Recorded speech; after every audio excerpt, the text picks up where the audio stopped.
Good morning. Please take your seats. We're just about to begin our session.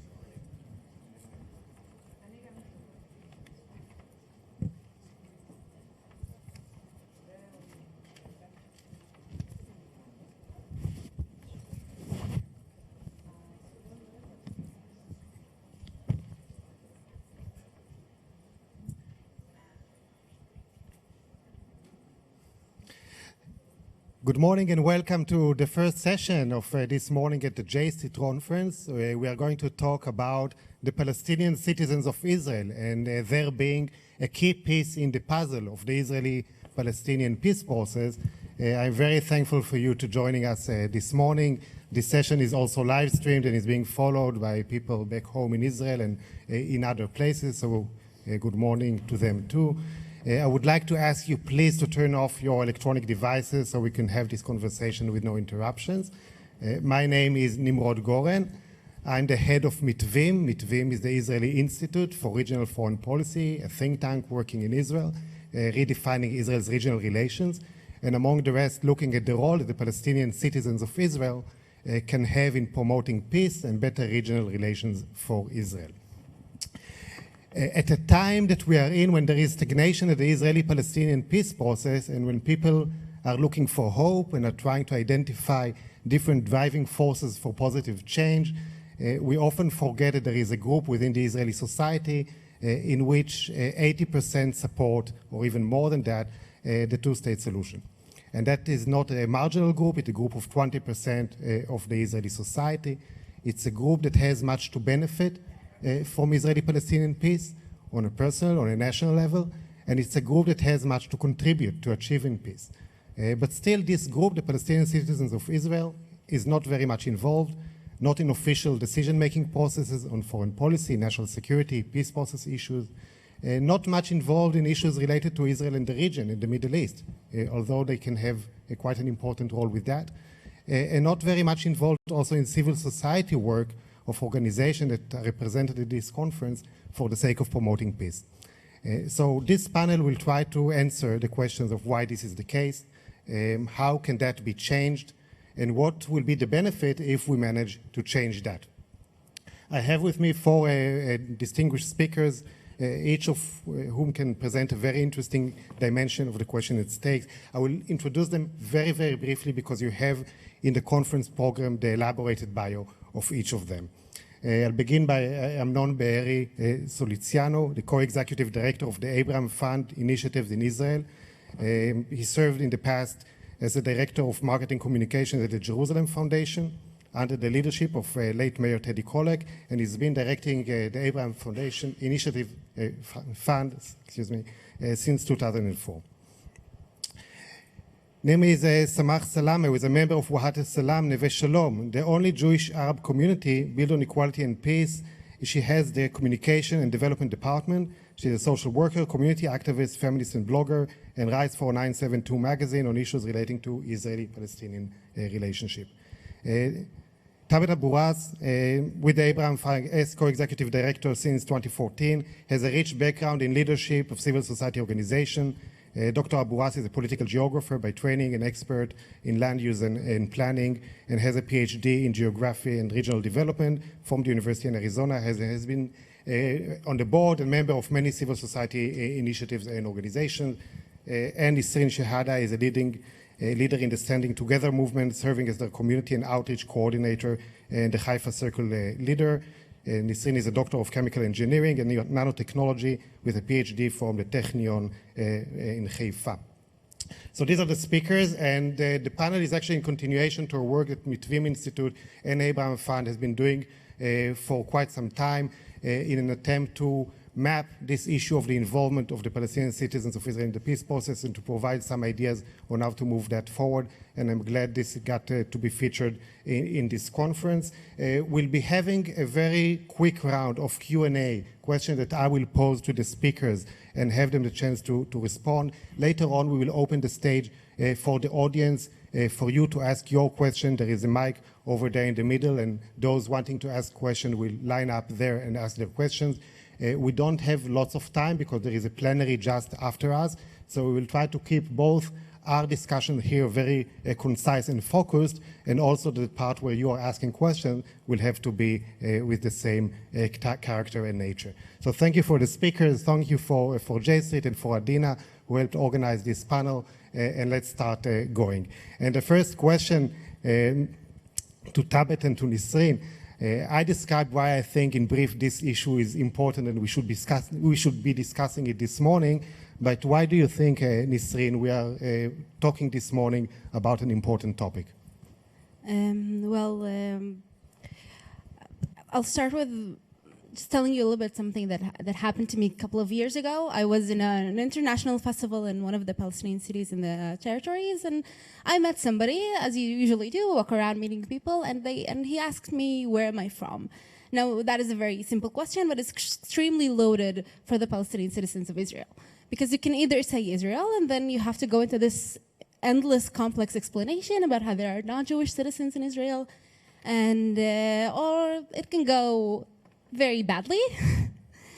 And you can say Palestine, as I did then, and then we were in Palestinian territory, so the obvious question was, where are you from? Where in Palestine? So I said that I was in Haifa, and that person said something along the lines of, I have no interest of interacting with traders.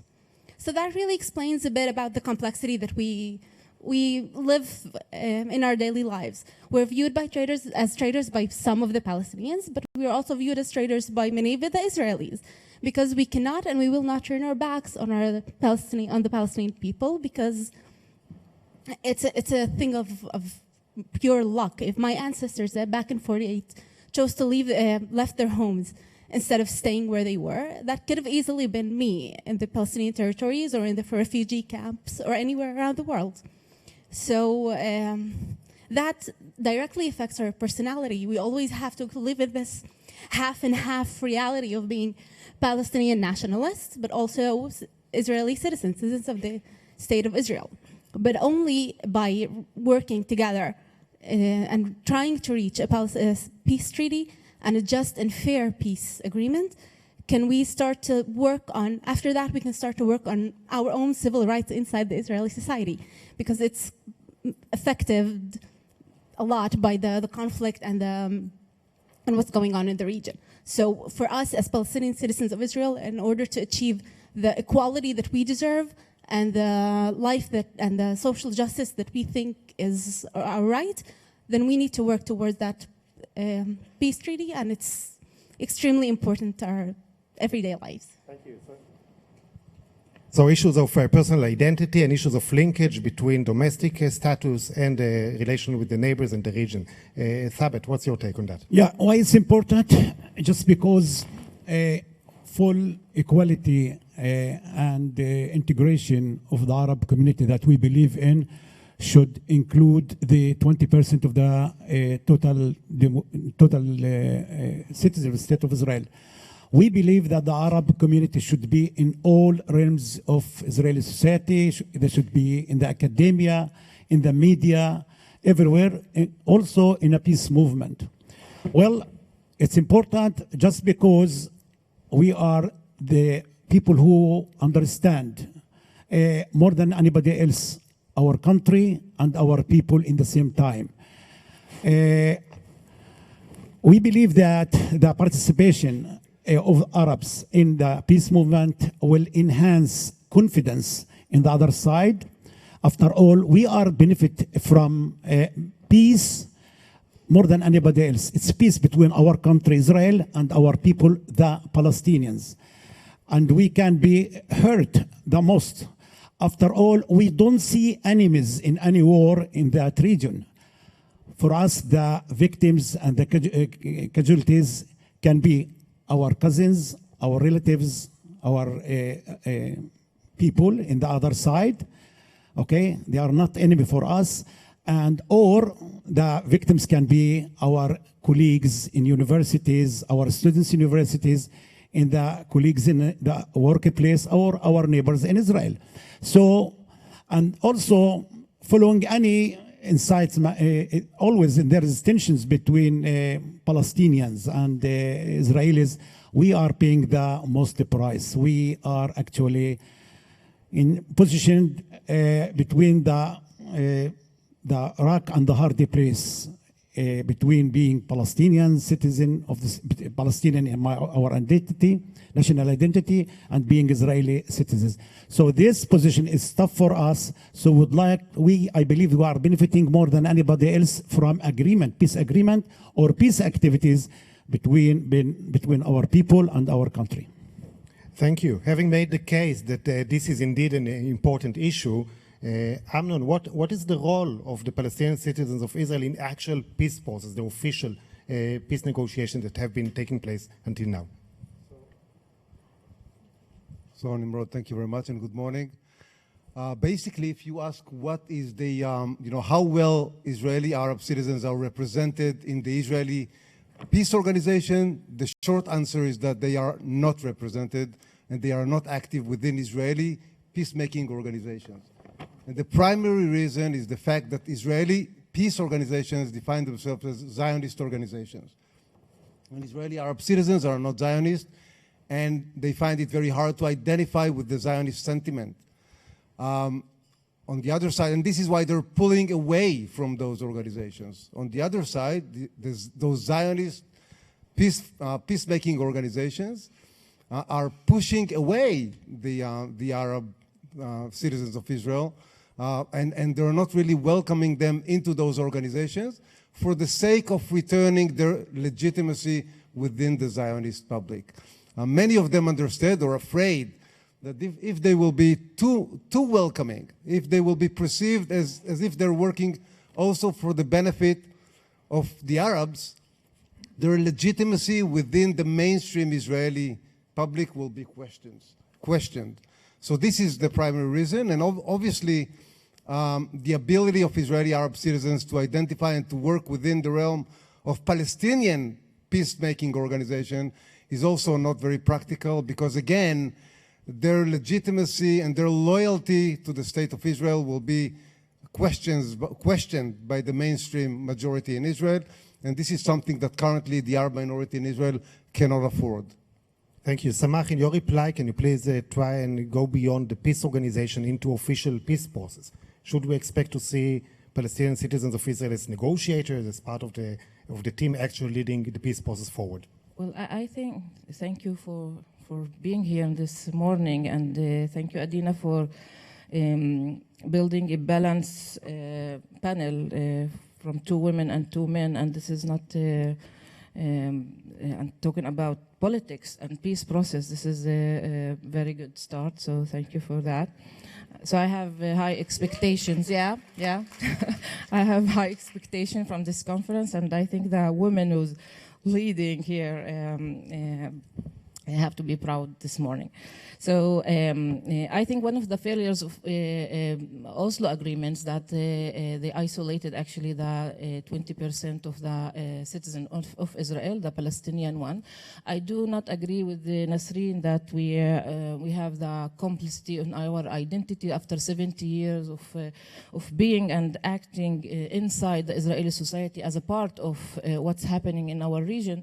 I think that my generation and the next generation are feeling good with our multiple identities. We take this very, very serious, this citizenship status, and I think that most of the Palestinians inside Israel decided to play this play of the Israeli democracy. Actually, we are the Israeli democracy. There is no democracy without minorities. So we are the living evidence that peace between Palestinians and Israelis is possible. And I'm living in such a place. Wahda Salam Neve Shalom exists for the last 40 years, and believe me, nobody left the village. I think that we, in the next step of the peace process, is we have to step forward. We don't have to wait. And I think that the Palestinians inside Israel have something to offer, and this is our role. We don't have to, I think that we should challenge the peace organization, the Zionist left peace organization, by our identity, by our partnership with the Mizrahi movement, with the feminist movement, with lots of places that the struggle and the conflict find people from different backgrounds, from different minorities cooperate together, and I think that we start to do that. I think that the peace movement have to learn from the feminist movement inside Israel and the asylum seeker and other conflict how to cooperate, and it's just a start, and we have to push ourselves, so be ready for the Palestinians. Thank you. Going back to Nisreen, we're looking at the political legitimacy of the Arab minority in Israel. And we see, for example, in the public opinion poll that the Israel Democracy Institute is doing every year, that a vast majority of Israelis do not want the Palestinian Israeli vote to count in any future decision regarding national security foreign policy issues. We see debates in the Knesset when member of Knesset Isawi Frej joined the Defense and Foreign Affairs Committee about how legitimacy is that. How much are those debates influencing the role that the Palestinian citizens of Israel can take, the issue of political legitimacy, and how can that legitimacy be elevated, you think? Well, I think that the situation that we're in today is a result of a very structured work the right-wing government has been doing for the past several decades. They've painted this sum zero equation that the Arabs have to be the enemy. The Arabic Palestinian citizens of Israel are the enemy. They're part of the problem. But that's only because they know that we are part of the solution. They know that only by working the Arab Palestinian citizens of Israel, right with the Israeli Jewish citizens that believe in peace and believe in reaching an end, a just and fair end to the conflict, only by working together can we reach that goal. And in order to stop those attempts, they've painted us as the enemy. And the left wing, some of the center-left parties are playing into that game. They're biting into it. They're going right with the right wing because they think that's what's going to get them the voters. And they're just, I believe they're mistaken. I believe that only by having a very strong and clear voice that we will stand together and we will work together in order to reach an end to this 70-year-long conflict can that be reached. And only when we do that will we be able to really stop the right-wing agenda of carrying on this endless fighting. Thank you. Amnon, how does the Jewish majority look at those issues of political legitimacy of the Arab citizens? Also, and can you share some insights from the work that the Abraham Fund initiatives are doing to elevate this political legitimacy in issues other than foreign policy peace process ones? Thank you, Nimrod. Before answering your question, I must share with you an observation about the past in terms of legitimacy for the Arab citizens. And I'm going to say something harsh, and don't hold it against me. Prime Minister Rabin was assassinated back in Israel because of the fact that he legitimized the Arab vote. He was relying on Israeli Arab citizens to support the peace treaty with the Palestinians. And the right wing could not stand the idea that the Israeli Arab Palestinian minority will actually be legitimated as a stakeholder in paving the future of Israel. And beyond giving up part of the land of Israel, Rabin was assassinated by the right wing exactly because of this sin, very basic sin that he did. He was counting and legitimizing Israeli Arab citizens.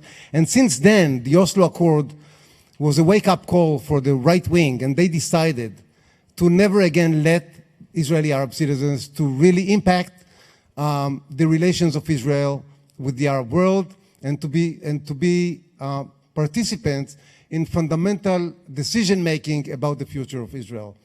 And ever since then, the right wing in Israel, and I call it organized crime, because it was very well organized, that ever since then, the Oslo Accord, the right wing has done all in its power to delegitimize the Arab vote in Israel, with all sorts of tricks and shticks and everything. But the truth is that they succeeded.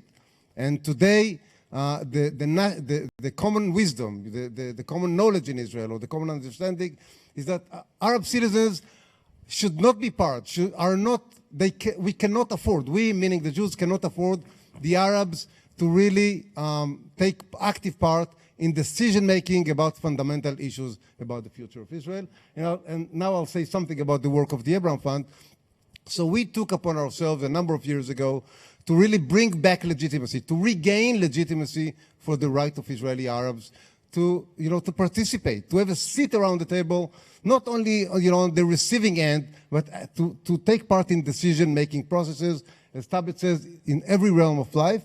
And part of what we did was to combat the notion, incitement against Israeli Arab members of Knesset, that they are not interested in anything else but the occupation, and that they're not doing anything for the benefit of their voters or for Israeli society as a whole. And one of the things that we did, we actually measured the work of Israeli Arab members of Knesset, and we've managed to prove within a year that the amount of Knesset work that they do is, in terms of local internal matters, is exactly equal to the work of their Jewish counterparts. There was not a difference fundamentally between their work in the Knesset and the Jewish Knesset members. Thank you.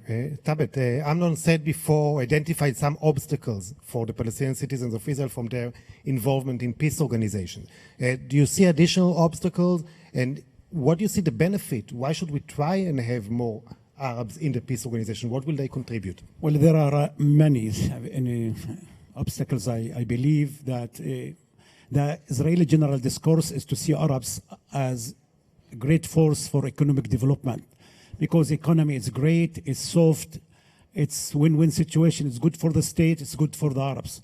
Well, from the point of view of peace, Arabs are invisible. There are many Israelis that would like to see Arabs are invisible. Actually, I would like to remind all of you that Arabs never part of any declaring war in Israel, but they are part of pushing peace ahead. Amnon just mentioned the issue of Oslo agreement that rely on 5 voters in the Knesset, but also I would like to add that Gaza disengagement also was carried out because of 1 vote in the Constitution and Law Committee of the Knesset. So there are other obstacles, mainly the Israeli peace discourse. Okay, we are deeply or strongly opposing the commanders for peace, military commanders for peace. This discourse of demographic threat, the discourse of we are here and they are there. Peace that build on the basis of separation is not going to work. When we talk about we are here and they are there, who are we? Am I we or there? Okay, am I Israeli or Palestinian? The best way for me to be here in Israel and to be there with my people. I would like to see my people have their own independent sovereign state alongside Israel. I would like to see peace and the free movement between my country, Israel, and my people there. So this discourse of the peace movement that based on separation is big obstacles. So the language, the terminology, the Israeli flag that in every single demonstration for peace, well, for many Arabs, the Israeli flag became the flag of the right wing. Unfortunately, I'm saying that, okay? That it's difficult for the Arabs to associate with. So we have to change that. How, if we are talking peace, why we cannot raise the Israeli flag and the Palestinian flag together, okay? And call for peace. So the benefit from participating in a peace movement is great for the Arabs. Arabs gaining a lot of things. You know, they are gaining in terms of economic benefits. They are the first, they are the real bridge to the Arab world, to the Palestinian people in terms of economic businesses, okay? And they are losing that, okay? I'm talking about personal level. But really, we understand the expectations of our people, the Palestinians. I'm sitting with you here and half of my family in Gaza Strip. My cousins, my nephews, okay? My cousins are marching to the border every Friday, and I'm talking with them every Friday morning, and they're trying to push for peaceful marching there. Well, so it's very important for you to know that I am looking to things not only through Israeli eyes. Yes, I'm Israeli citizens. I am looking to things also through Palestinians as an Arab eyes. Nowadays, I would like to tell you that the Arab community in large is a very politicized community. Okay, there is a real deep split in the issue of Syria. What happened in Syria the last few days? Half of the Arabs in favor of Assad's regime, okay? And half are supporting the opposition. So I think all of this energy can be channeled into Israeli peace movement and can contribute a lot to the Israeli peace movement. One more point. I think there is historical alienation of the Arabs. We don't want you to come in droves to peace movement, to come in a lot numbers in demonstration. You can color our peace demonstrations with Arab color. So we are losing Jewish citizens of the state of Israel. We understand that.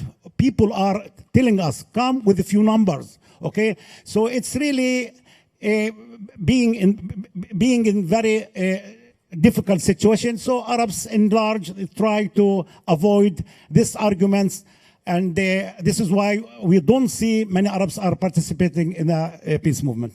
Thank you. Samach, I would like to ask you the same question, but also perhaps add another dimension of how do you think the Palestinians in the West Bank and Gaza relate to participation of Palestinians from Israel in peace organization, and whether based on your experience in feminism and activism, can links between Palestinian, Jewish, Israeli, Arab women have an added factor in changing these obstacles?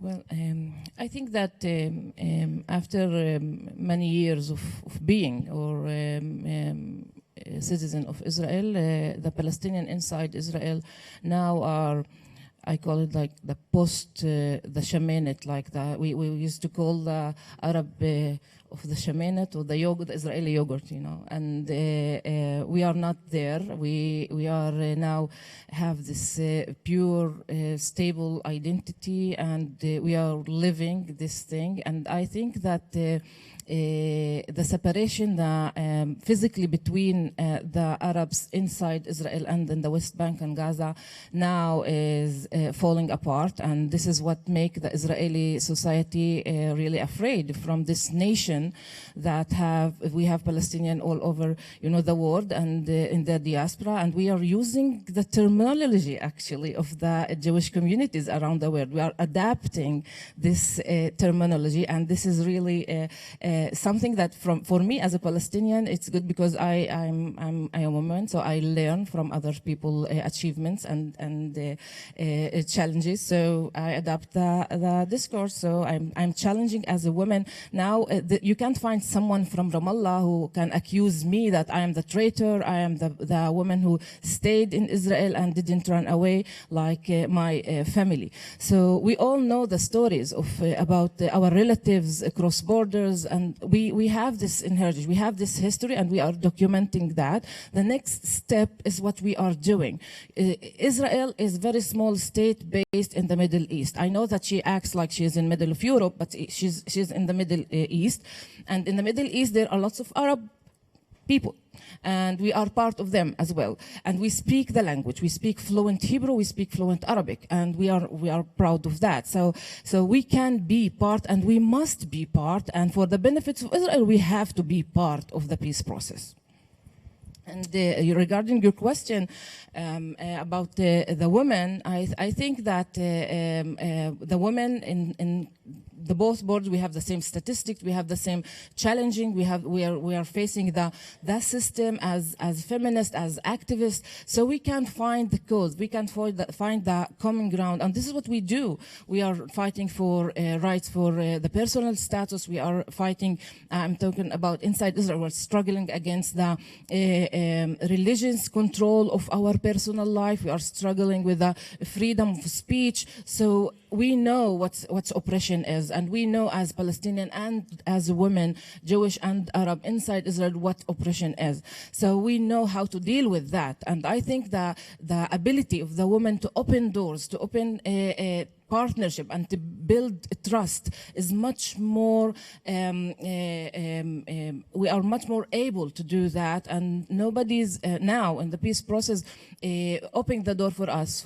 So as like, what women do. They do it in themselves. So we have to push ourselves in any stage. And I know what's the crisis inside Israel. Look at us. Look at this panel. We are like three Arab representatives and with the Jewish faithful partner speaking about the Israeli society and the peace process. This is what happened 10 years ago or 20 years ago. So we are making progress, and the Israeli, we have to teach the Israeli society to deal with it.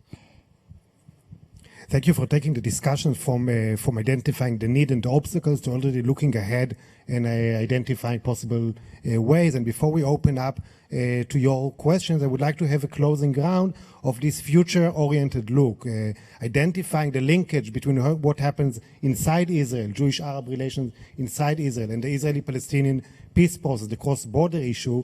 What can be done to improve both the relation between the group within Israel and through that to improve the situation between Israel and the Palestinians? And I will give each of you a chance to kind of do that and close up. If there are any other remark that you would like to add now, you can do it. So Nisreen, please. Right. Well, I'm very happy you asked that question, because that's exactly what we at Standing Together do.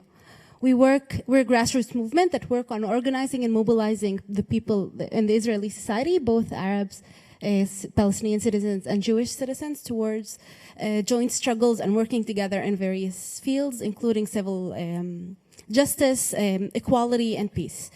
We believe that only by working together and joining hands can we reach that goal, because peace is not only a moral issue. It's not only a Palestinian. It's not only good for the Palestinians. It's good for the Israeli society. The amounts of funds that go into maintaining the occupation are enormous, and they can easily go to fighting poverty inside of Israel, fighting, working for the equality of the Palestinian citizens inside of Israel, working for the elderly community, for the people with handicaps. Also, the loss of lives is enormous on both sides of the border. So it's a joint cause, it's a joint goal, and we believe in working together. Because we, as the Arab Palestinian minority, might not be able to reach peace alone, but the Israeli Jewish partners that we have that want to reach peace cannot do that without us. So we have to work together in order to reach that goal. And only when we understand that that when we reach peace, we will also be able to benefit our society and to better the way it looks, and to have a better future for everybody, not just the Palestinian Arabs of Israel, but also the Jewish people inside of Israel, can we succeed in reaching a peace. And it's important to say it has to be a very fair and just agreement. It has to be agreement that is good for both sides, because otherwise it's not true peace. Well, we are Arab citizens of State Israel. We have a lot of challenges. We didn't talk here today about the challenges, basic challenges that we are facing as citizens inside the state of Israel, citizens of State Israel. Bills, introducing bills, racist bills, discriminatory laws, that it's a matter of weekly, always there is something new. We don't have the luxury to abandon this kind of daily work. So our NGOs, our political parties are really engaged in this kind of things. For us, issue of peace is very, very important. We'd like to be part of it, but you have to remember always that there are a set of things that we have to work in. Again, going back to the discourse, for the Israelis, we have to define which peace we are talking about. Peace is a vague word in Israel. Peace, peace. Everybody wants peace. I'm not here to criticize the great work that's done by women organizations, but I would like to ask which peace we are talking about, okay? It's peace that with two-state solution. What about emphasizing the issue of security, okay? Security is enhancing. I know that there's a needs for the security of Israel, state of Israel, but we cannot talk about that only day and night. Iran, all the time Iran. The enemy is there. It feels that the Israeli society needs the enemy always. So the enemy is can binding people together, okay? Can binding people together. Well, for me, the issue of security is very important. However, I would like to know what's about water, cleaning water for my people, the Palestinian in Gaza. What about the siege? What about the electricity? 4 hours, very basic things. It's also security, okay? It's about life. So I wish that I would love to see, honestly, I would love to see the peace movement of Israel today with tens of thousands of Israelis going to the border of Gaza, okay? Say, let's march, let's talk, okay? On the border, okay? Let's lift the siege. I think it seems to me that we are not doing all of this kind of things. So we need to change the discourse. I know that the right wing is adopting fear discourse, and they're succeeding in adopting fear discourse and politics of fear. Fear become in Israel is a winning ticket for the election, okay? And we have to clear, unfortunately, the left and center parties in Israel, okay? They are not clear in this issue. They are moving all the time to give compromises to the right wing instead of stand with a clear message of withdrawal to 1967 border, of full negotiations and a compromise. And that's it. They are not doing that. We are not there. But we always will be, Amnesty always will be there. The 20% always will be in favor of peace negotiation and two-state solution. That's it.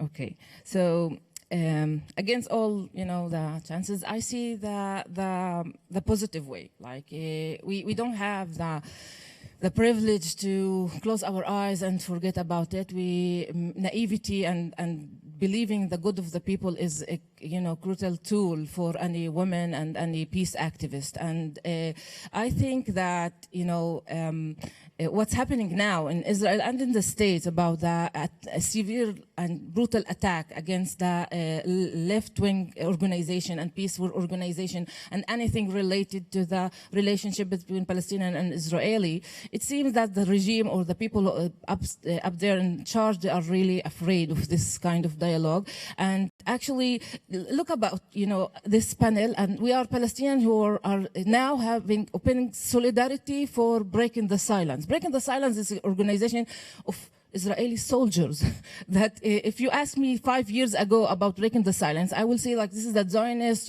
people who go to the army and come to us, lecture us and regret about what they did in the army. And now under the attack of the government, look at about the New Israel Fund. You can't find now any organization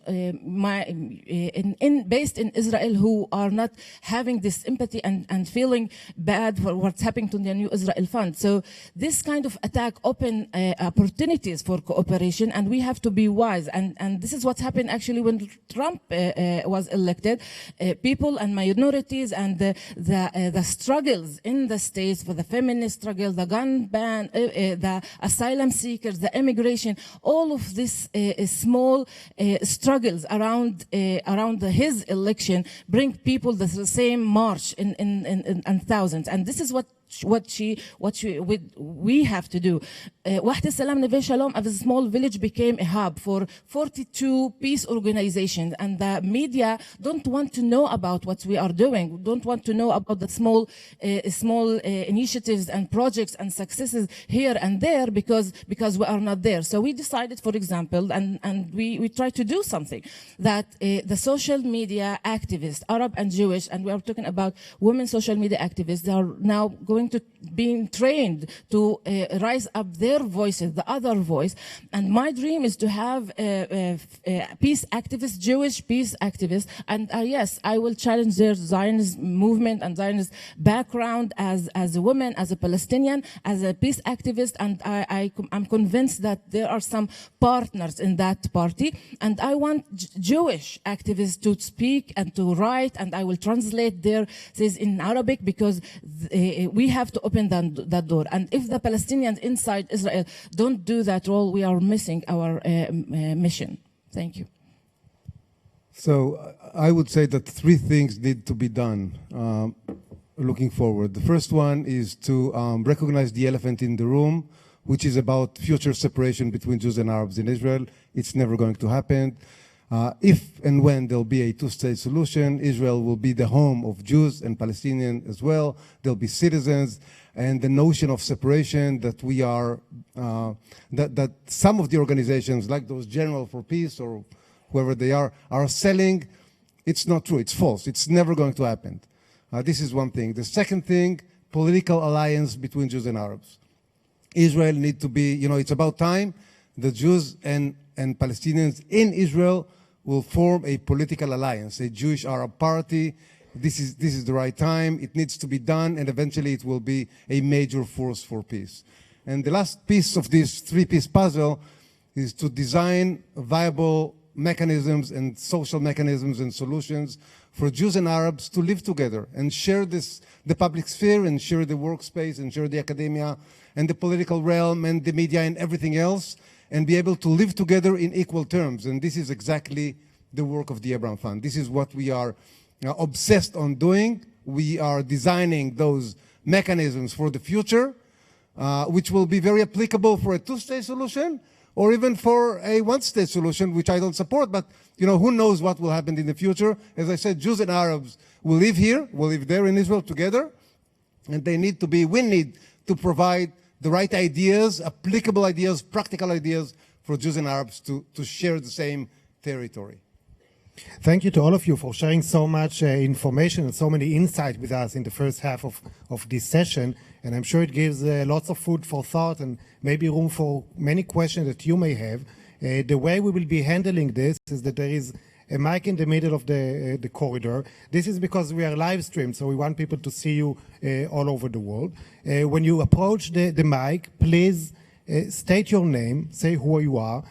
Please make your questions short because there will probably be other people waiting to ask as well. You can already line up after the mic. We'll be collecting 3 questions at a time and let the speakers respond. If you are addressing your question to a specific speaker, please state so.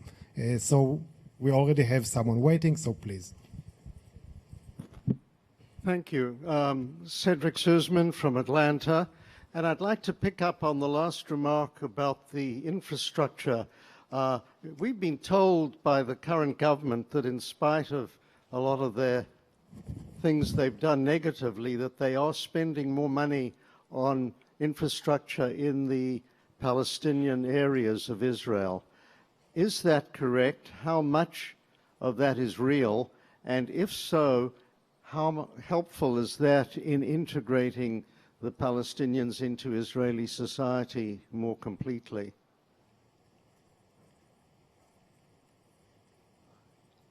We'll take 3 at a time. So the next one, please. Okay. Thank you very much for the presentation. I'm Paul Sham. I'm president of Partners for Progressive Israel, and I also teach Israel studies at the University of Maryland. I wanted to ask you, we all heard yesterday that Tammy Zenberg, the new Emirates chair, talked about joining a center-left coalition government. Since we're imagining a future, we can imagine that. What would happen to the joint list in such a case?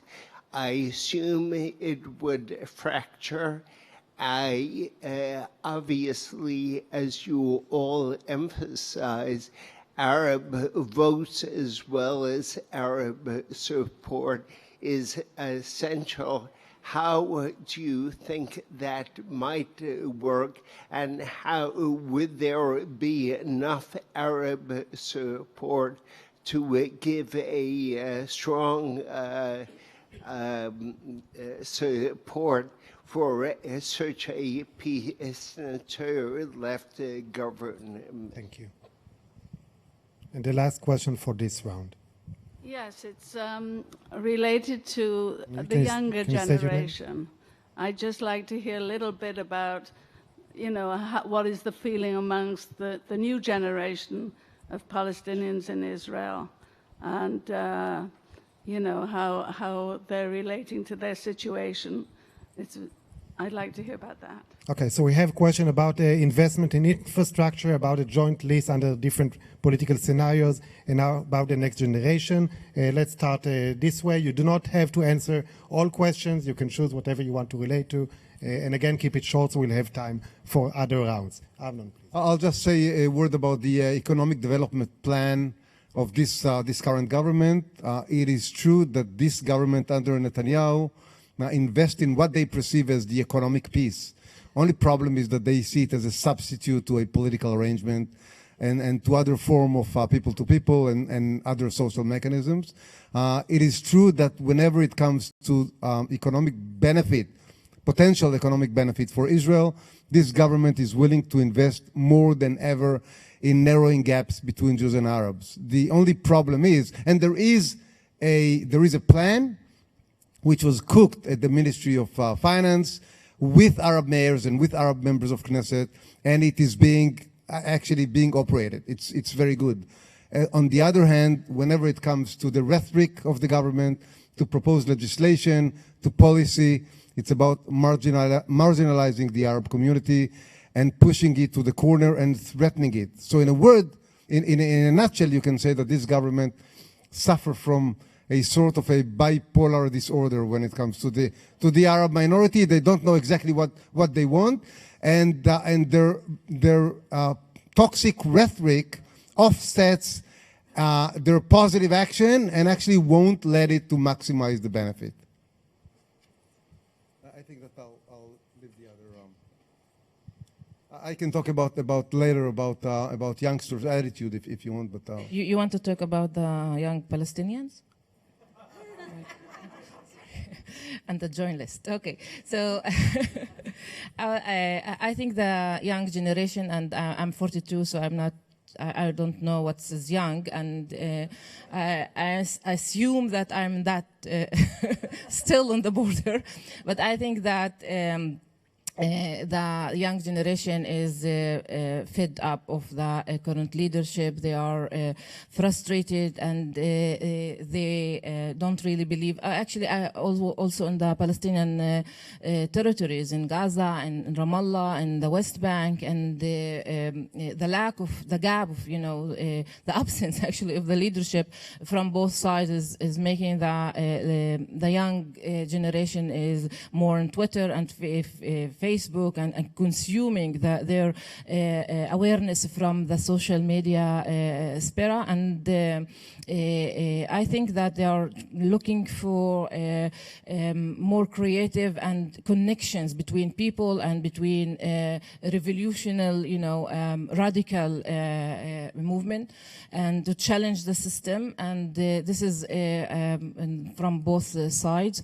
Inside Israel, the Palestinian young people, and I have a son who's 21 years old, so I know that he's looking for the future. I know that he's like citizen of the universe. You know, he don't see he know what's the Nakba story in our family, and he know what we are doing in Wahdi Salam Neve Shalom as a model of shared society, and he know what's the next step is to go forward. You know, to move on, and this kind of energy I see it all over.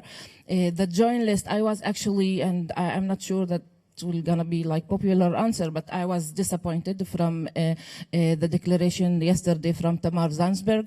I think that one of the biggest mistakes of the left in Israel, that they didn't really challenge the left. Left go to the minorities.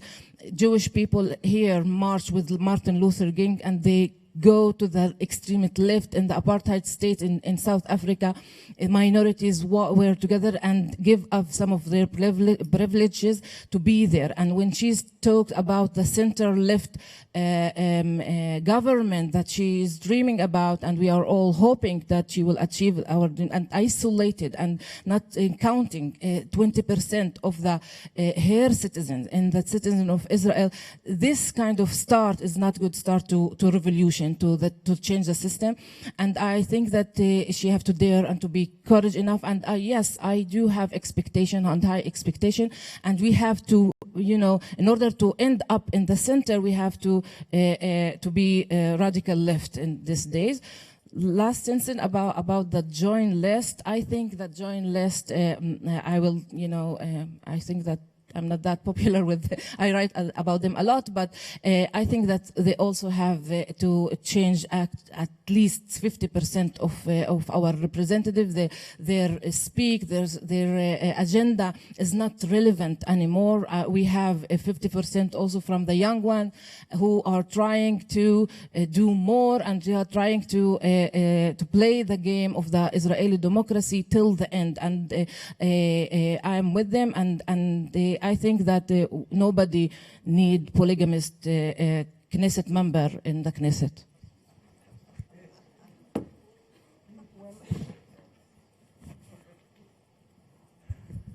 I believe that the joint list should change, okay, but not before changing figures, we change agenda.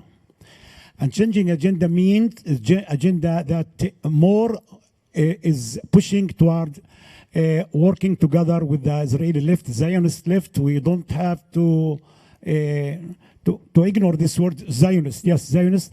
I see Tamar Zandberg is a fresh leadership that we will push for cooperation with Tamar Zandberg and the leftist organization or parties. The joint list have Mamash in the last, sorry, Mamash. It's in the end of its period. The joint list have to understand, and they already realize they made a mistake. Not only Tamar Zandberg made a mistake, the joint list made a mistake not having Hiskem Odafim. What's Hiskem Odafim in English? Surplus vote agreement. Surplus vote. But the joint list have to understand to cooperate, not only to think about the whole idea of how to bring more voters, how to bring the Arab voters in a drove to the ballots. That's what we need, really. Okay, to topple Netanyahu, it cannot happen without the Arab votes, and Arab votes should increase in terms of numbers.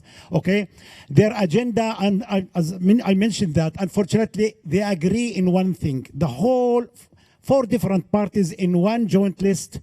You know, just like think about merits and Shas together. It's crazy. Okay, they agree in one thing only. Okay, opposing Netanyahu's government. But if you know Arabic and just watch what's going on in the social media now regarding the Syrian case, you can understand that we are talking about different people, different parties. We should respect the Arab people. The Arab citizens, very smart people.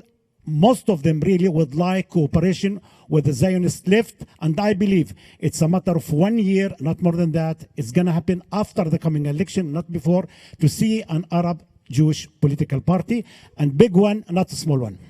And you already have a list, by the way, going for the Jerusalem municipal elections.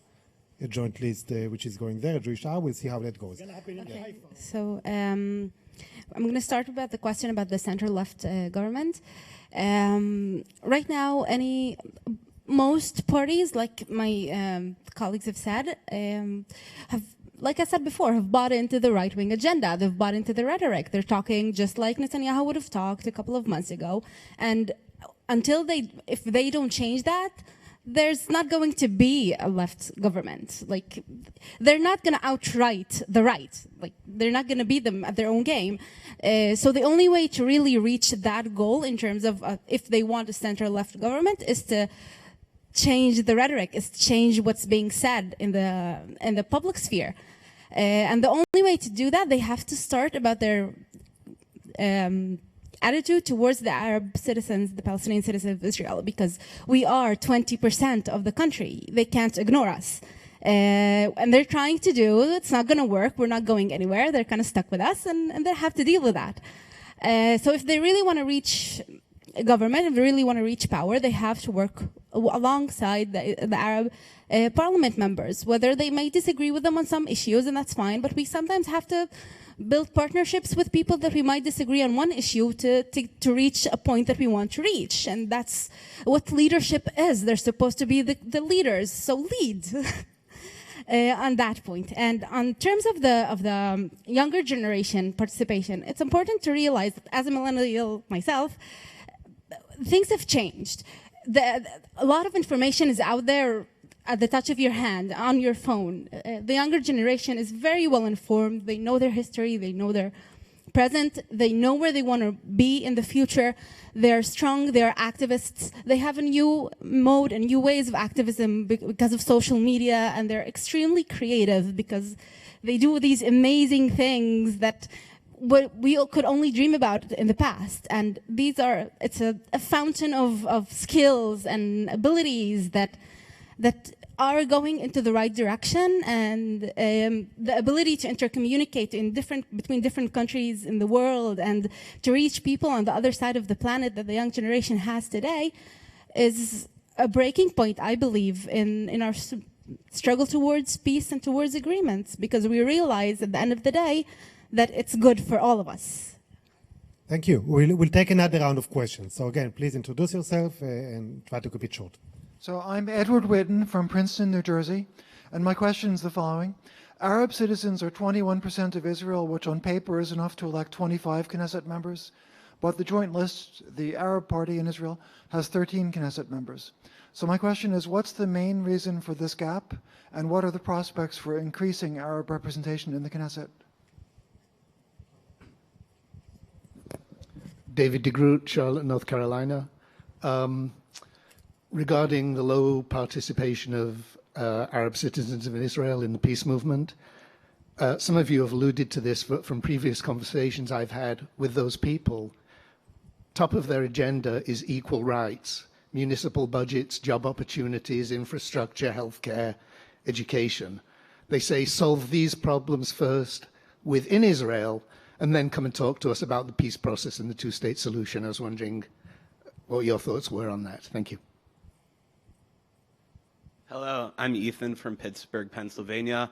And I was wondering, because historically, and even today, of course, Arab MKs haven't really been included in governments, what can Arab Israelis do unless and until that happens to force some of these issues? Thank you.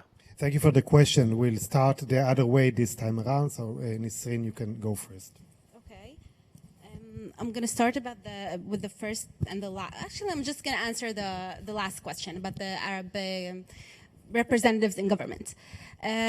First of all, we don't need to be in the government to pressure the government. We can be present in the Knesset. We've seen that in the area of Rabin, in the era of Rabin, that the Arab MK members were supporting a group to him. They enabled the Oslo processes and many other laws that he tried to pass, and that was only possible because of the Arab MK support. So whether we are or we are not in the government is not really an issue. We can be just as effective and just as influential outside of the government. That doesn't really bother us much, but and in the current states of affairs, I really don't see how being part of the government is possible. After we reach a peaceful agreement, when an Arab MK wouldn't have to vote yes or no for war on God knows where, maybe we'll talk again. But right now, I really, honestly, realistically do not see that happening. And it's not much of an issue in any case. In terms of the gap in representation, well, don't worry, we'll fix that. That's pretty much my answer. Well, I believe that we should learn from the other models around the world with minorities, even to learn something from what's going on with the Haredi Jews. I'm not sure that, yes, I understand that it's tough for us to be in a government such as the right-wing government, Netanyahu's government. Maybe other governments that can leaning toward peace, we can be part of it, or leaning toward block like the era of Rabin, for example, to try to do things. But we have to stop with the politics of cry. We have to stop with the politics, reactionary politics, waiting for Lieberman to say something extreme, and then all of our 13 MKs will jump on in Lieberman, and that's it. No, we have to think about integration within the political system, Israeli political system. We are part of Israel, part of the system. We have to play the game until the end. Let's just understand how the Haredic Jews are doing that. I'm not saying that we have to adopt everything. Now, regarding numbers and figures, well, Arabs making up 20% of the total population, they will never, even if they vote, a full vote, they will not have 25 MKs. Just because the Arab community is younger population, in the best case, Arabs will reach to 16, 17 MKs, and that's the whole thing. We have problems. Arab believe that Knesset, voting for the Knesset is not really good enough for us. We cannot really benefit that much from those who are opposing election, participating in the election. In any case, there are several specific community who are not participating in the election. They are not voting. I'm talking about mainly the Bedouins of the Negev. Less than 50% of the voters, Bedouin voters, are participating. I'm talking about the Druze, who are well represented in all political parties, especially in the right. Okay, they are less than 50% there. I believe there is the potential to increase our members of the Knesset, mean that MKs from the Arab community, from 13 to 17. We have to work it. We can tip the balance within the political Israeli political system if we work well. Thanks.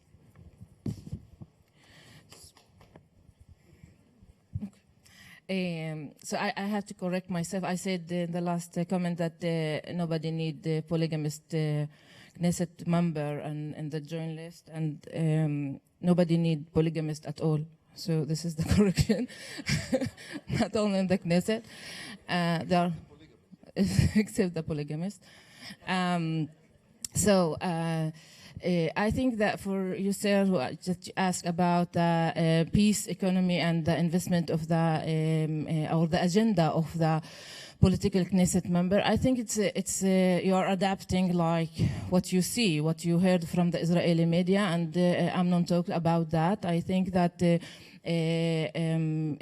achieving professional integration and economic integration and will lead spontaneously, and it's normal, and it's have to be to lead to political integration. Okay, I can't be with master's degree doing my research and activism and aware and write in English and Hebrew and so on, and not to be part of what's happening around me. That this kind of Palestinians who are really strong, aware human beings and speaking about democracy and equality and fighting for and struggling for their rights, they have to be political creatures. The tools that we need are political, and we have to play the game. So we cannot be strong like economically and leading. Now in a few years the Arab citizens will lead for example the health system in Israel, and not to be aware of the other side. So it's the whole package. You can't divide the Palestinian personality. And yes, that's why the Israeli society don't know what to do with us, that because economic empowerment goes with political empowerment. Okay, we cannot fix. We don't fix. Thabit says that he don't really agree about like 4 parties to be in the same thing. We have a government with Lieberman going with the Yahuduta Torah. So if the journalist is crazy, this government is crazy. So yes, we have to aim higher. I know that we are not going to be in the government, but maybe in the next decade, I don't know. But I think that we have to aim higher, and we have to put the high expectations, and then we will achieve more. To be there and to have 17 Knesset members, and that's it. Like what we want to do, like to be in few committees, and this is what we are struggling for. No, if we have to be part of the peace process, if we have to be part of the Israeli society, if we have to be part of the Arab nation, and speaking and to dare to speak about, and to defend the Palestinian cause, we have to aim more, and we have to dare to ask for more, and this is what we should do. And to be there in the Knesset, it's not like we have to be checked. This is what my father's generation did, that we have 4 or 5 Knesset members. I need more, and we have to struggle for more than to be there. Yeah, and for me, aiming higher is about numbers, first of all, and there needs to be more Arab members of Knesset in the joint list and also in the Zionist parties, and wherever it's possible to get better representations of the Arabs in the parliament, but also the quality of the political work. And I expect politicians, including Arab politicians, to engage in the dirty game of politics and to make alliances and to push and pull and to deliver for their community and their voters. And I'll give you an example. During this economic planning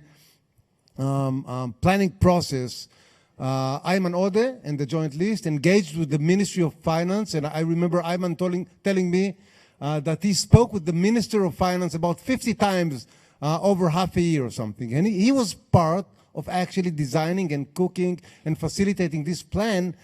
And this is the work that we expect. It's not only about numbers. The fatigue of the Arab community from the political system in Israel is due to the fact that Arab members are sitting in the Knesset, they scream and they shout and they're being kicked out of the Knesset, but they're not doing anything meaningful, anything that deals with actual politics. And this has to stop. They need to engage and to make alliances. Thank you. We have just about 5 minutes to conclude, to wrap up. I would like to give a chance to those who are waiting to ask their questions. So please do it quickly. And then we don't need all of us to answer again. Those of you who will want to make a remark, you can do it very quickly. Yeah, please. Hi, my name is Noam. I'm from Lewis and Clark College in Portland, Oregon. I was wondering, we've been talking a lot about politics, but more about on the ground, basically what Palestinian Israelis face with racism, as well as the role of language and speaking Arabic and Hebrew, and the role, like the power that Hebrew has as a colonizing language. Yeah, that's my question. Michael Goldstein, New Rochelle, New York. The term elephant in the room is probably overused, and I think there are a lot of elephants in this room. I question for the Palestinian, Israeli Arabs. The gentleman on the right mentioned friends and relatives in Gaza. And I think for a lot of Israelis and American Jews who are pro-peace, the elephant in the room is Hamas. And my friends at AIPAC say, how can you give the West Bank away, and then Hamas will be 12 miles from Tel Aviv and can shut down Ben Gurion any time with rockets? So what is the perception of Hamas in the Israeli Arab community, and how do you propose to defeat Hamas? I'm not talking militarily, because Hamas, I think, is an indigenous Palestinian entity and has to be dealt with in any realistic, practical vision of peace. Thank you.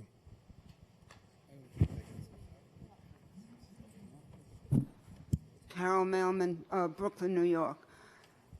Nobody has addressed the future, as we look more forward maybe than 1 decade, of the demographics and the fear of many Jews that the demographics will mean that eventually the Palestinians in Israel will be the majority, and that the Jewish people will lose their majority. And that's part of the reason, I think, for the refugee problem. Thank you. So each of the speakers that want to give an answer has no more than 1 minute to answer. And there will be panels throughout the next 2 days covering some of the issues that were raised, including Hamas and Gaza. 1 minute, go. Amnon.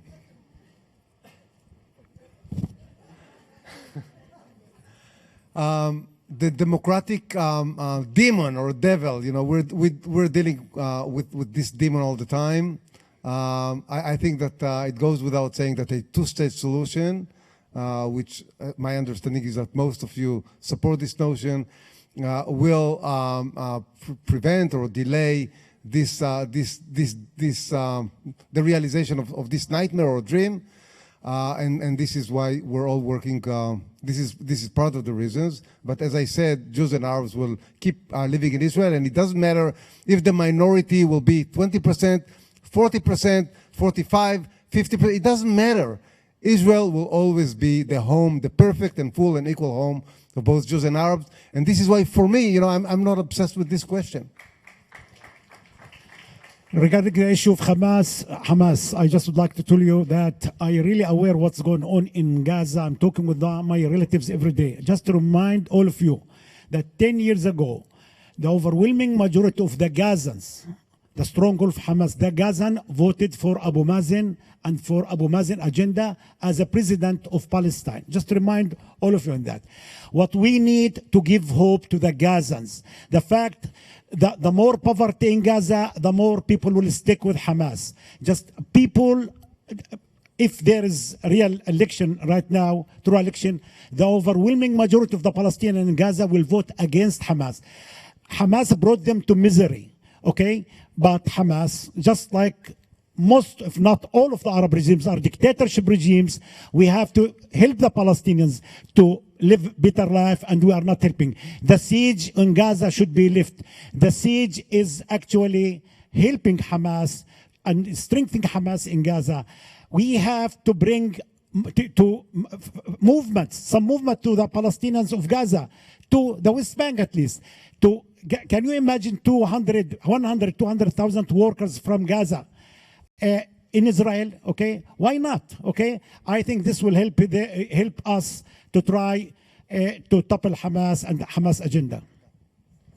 Okay, well, I first want to toggle the question about the language. That's actually a very good question, and thank you for asking that.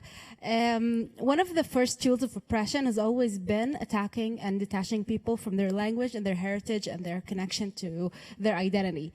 That will not happen. Arabic has always been and will always be part of the public sphere in Israel.